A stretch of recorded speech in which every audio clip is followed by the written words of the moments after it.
I am 73 years old, and for 11 minutes, my heart completely stopped beating. I need you to understand who is telling you this before I say another word, because it matters. I spent 50 years as a physicist, 44 of those years in active research, and 30 of those at a university in Cambridge, Massachusetts, where I taught quantum mechanics, cosmology, and the philosophy of science to graduate students who were, in many cases, smarter than I was. I have published more than 90 peer-reviewed papers. I have attended conferences on 5 continents. I have spent my life in one single disciplined pursuit: the empirical truth of things, how things actually work, what can be measured, reproduced, and verified. I did not believe in God. I want to say that plainly, not as a confession, but as a fact about who I was and how I arrived at the moment that changed everything. I had left the Protestant church of my upbringing at 18 and never returned. I found the architecture of the physical universe sufficient, more than sufficient, staggeringly beautiful in its precision and scale. When my wife Margaret would kneel by the bed each evening to pray, I would quietly turn another page in whatever I was reading, not disrespecting her, but genuinely unable to share the experience. I considered faith to be a hypothesis I had examined and discarded. I was, in my own estimation, the rational one. And then, on an October evening in Boston, my heart stopped, and everything I knew stopped with it. If you are watching this, if something brought you to this moment, some question you have been carrying, some grief that has made the material world feel hollow, some nagging doubt that science does not quite close all the doors you need closed, I am asking you, as a former colleague in the life of the mind, stay, listen to the end. And when you have heard what happened to me, if something moves in your chest that you have been too careful or too proud to feel before, I want you to remain in this community. Leave a word in the comments. Ask anything. We are people who are looking for the same truth, and what I found on the other side of death is worth every minute you can give me. My body had been warning me for months. I am the kind of man who translates physical sensation into data and then defers acting on that data until a more convenient time. My doctor, a patient, exasperated man named Dr. Heller, who had been treating me for 11 years in his office on Brattle Street, had been asking me to see a cardiologist since my wife died. I kept telling him I would. I meant to.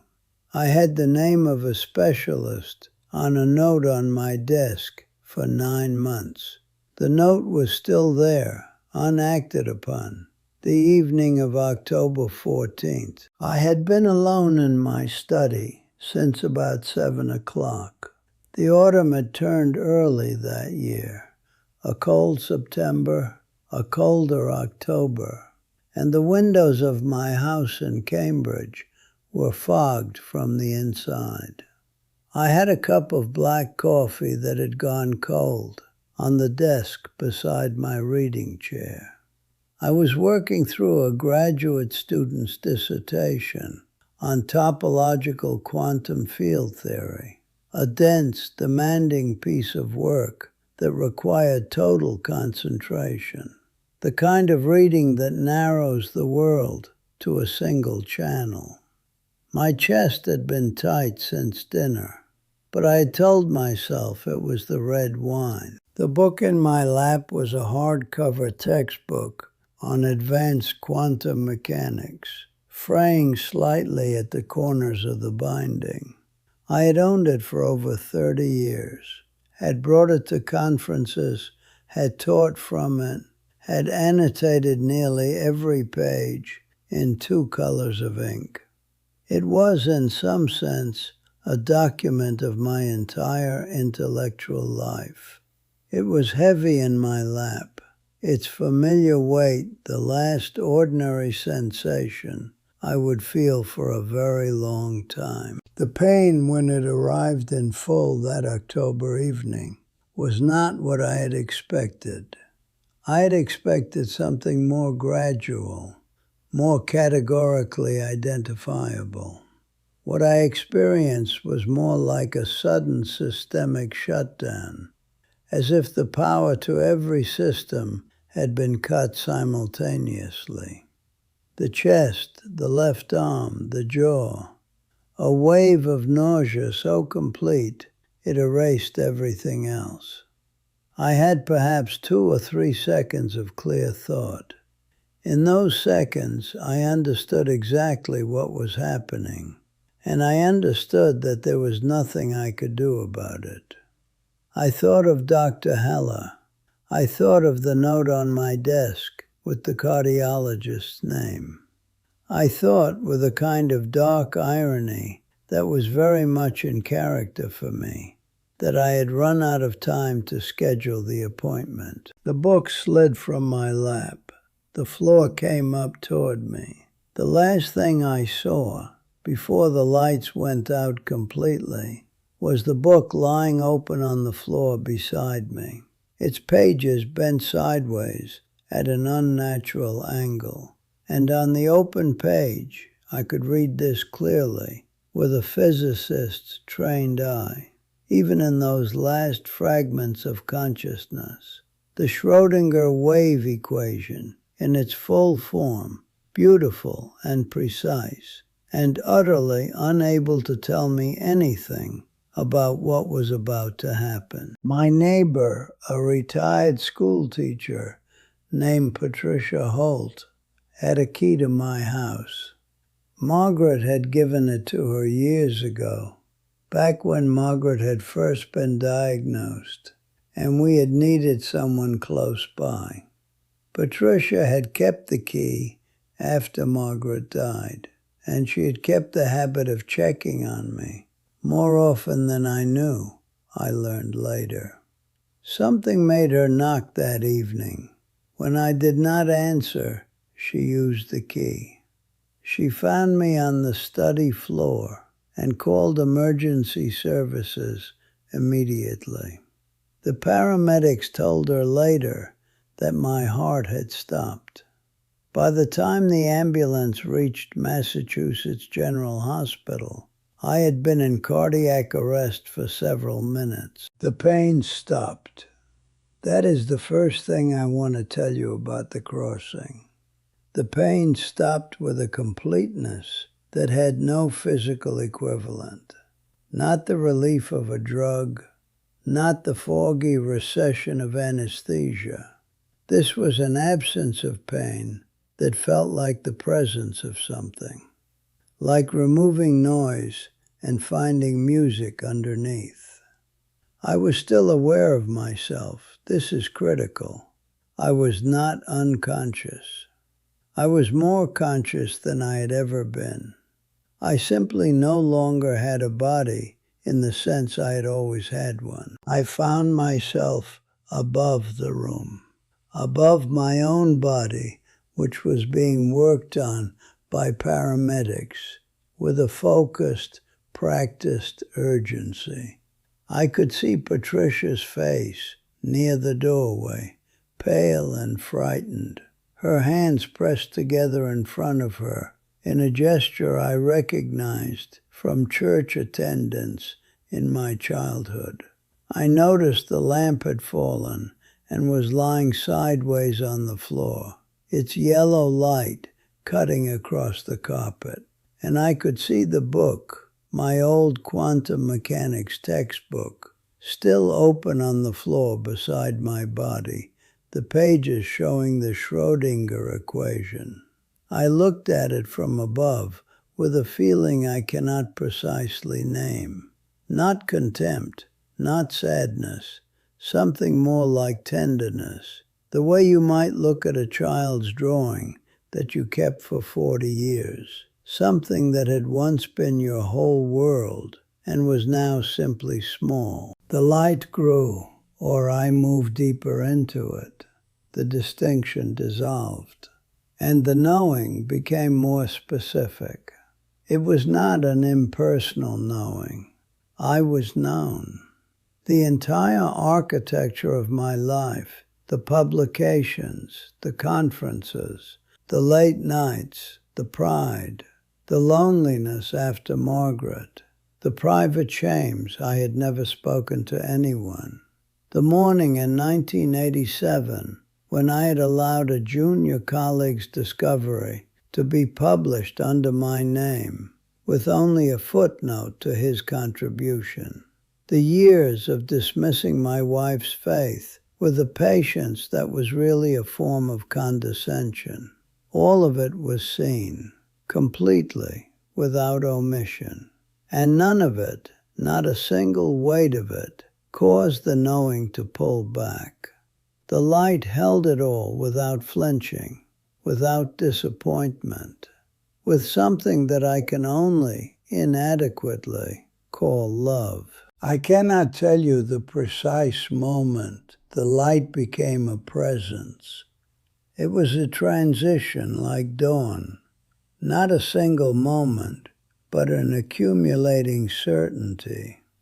And the presence was, and I am choosing this word with the care I would give to a peer-reviewed claim, a person, not metaphorically a person with intention, with attention, with knowledge of me so complete that it made every human relationship I had ever had feel, by comparison, like an exchange of signals across a very great distance. He knew me. That was the primary fact. Jesus Christ, and I use that name now, not as a theological claim, but as an identification, because what I encountered corresponds to nothing else I have ever read, been told, or imagined. Knew me with a specificity that no human relationship in my life had achieved. He knew the equations I had loved. He knew the question underneath the equations, the question I had been too proud to ask. Who wrote this?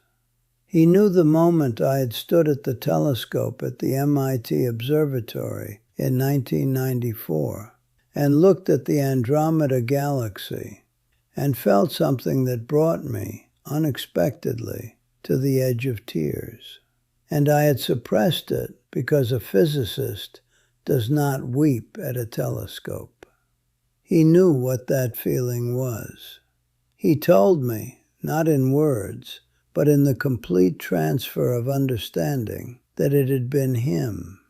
That every genuine encounter with beauty, with the profound elegance of the universe, had been an encounter with him. That I had been in his presence every single time I had stood in awe before the equations, and I had simply not known whom I was standing before.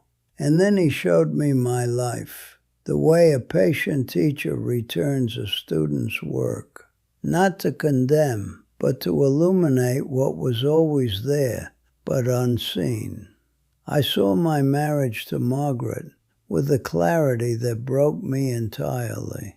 I saw how her faith had not been an alternative to reason. It had been the completion of it. I saw all the moments she had prayed for me in the room next door while I read my journals. And I saw that those prayers had not been sent into a void. I saw the particular mercy that had been extended to me across decades of refusal. And I saw Margaret herself. She was there, present, alive, more fully herself than I had ever seen her in the 41 years of our marriage.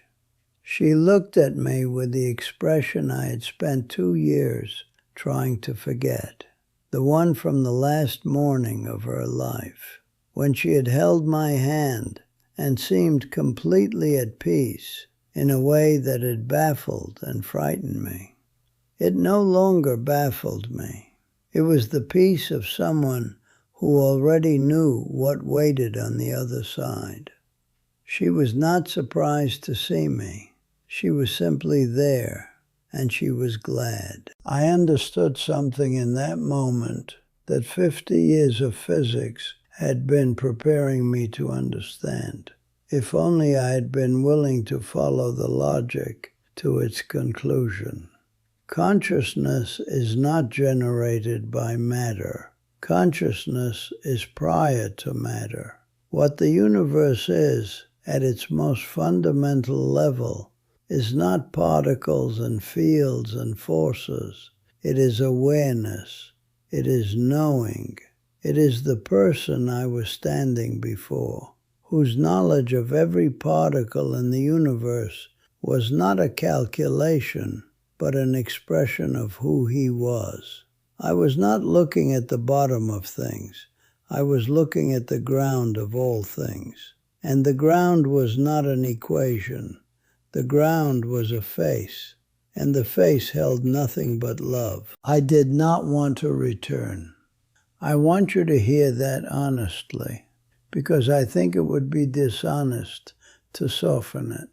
Standing in that presence, beside the woman I had loved for 41 years, understanding for the first time the true shape of everything I had spent my life studying, there was nothing in me that wanted to go back. The life I was being asked to return to felt, in that moment, very small, very cold, very full of the particular ache of an old man in a large, quiet house on Walden Street in Cambridge, Massachusetts. But I understood why I needed to, not because I was specially chosen, not because I was more worthy of the experience than anyone else of the billions of human beings who have lived and died. I was asked to return because of what I was, a physicist, a man whose entire public identity had been built on the exact opposite of what I had just experienced. There were people who would listen to me, people who had used the same arguments I had used, who had protected themselves behind the same intellectual fortress, and who might hear me in a way they could not hear someone who had believed all along. I had been a locked door.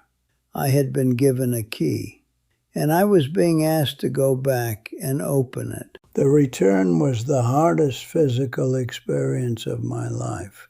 It was like being pressed through a door that was too small for what I had become.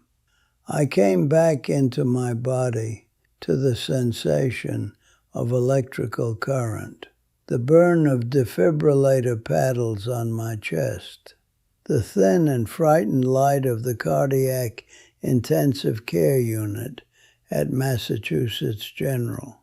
Someone was saying my name with the careful, deliberate repetition of someone who does not know if they will be heard. A nurse was shining a small light into my eyes. The smell of the room was antiseptic and stale, and human in a way the other place had not been, and I was weeping. I have never been a man given to tears. Margaret called me the most composed person she had ever known. But I wept in that hospital bed with a completeness that frightened the nursing staff. Not from pain, not from fear, not from grief, from beauty, from the impossible weight of what I had been given. I want to leave you with one thing, because I know that some of you who are watching this are in the place I was for most of my life.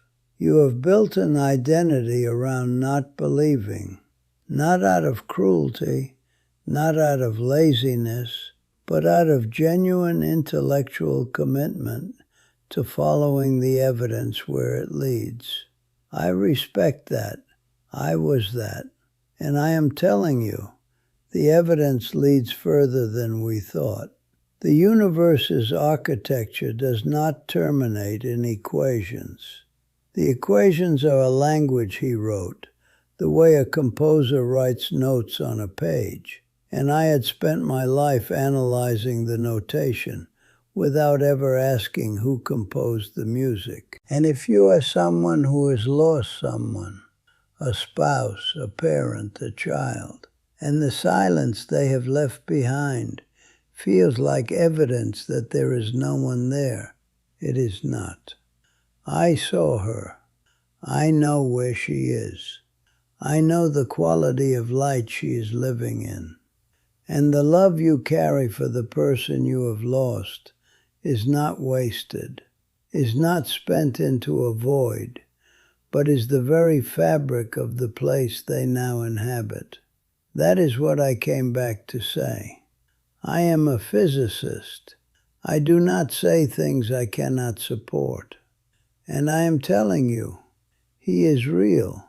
The other side is real. You are known and you are loved. And whatever comes next, in this life and in the one that follows, you are not alone. I have been there. I have seen it. And the door, I promise you, is already open.